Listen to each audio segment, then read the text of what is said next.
Hi, I'm Oliver Sturm, and I'm doing talks on functional programming in C# 3.0 at DDD Ireland as well as IMTC 2008.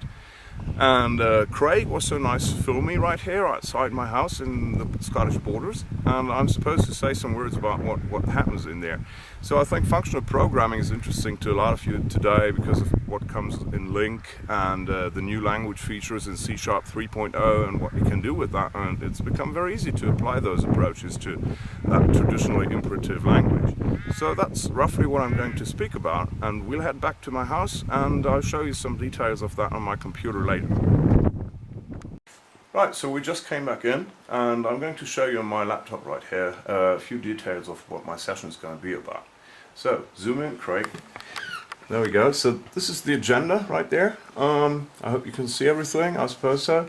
So I'm going to be talking about, what functional programming is in the first place and what things are in the box in C# 3.0 as well as .NET 3.5. There's quite a few things that have been introduced by Microsoft, so you don't have to do them yourself. Map, filter and reduce are going to be interesting examples of higher order functions that are available in a lot of functional programming environments and languages.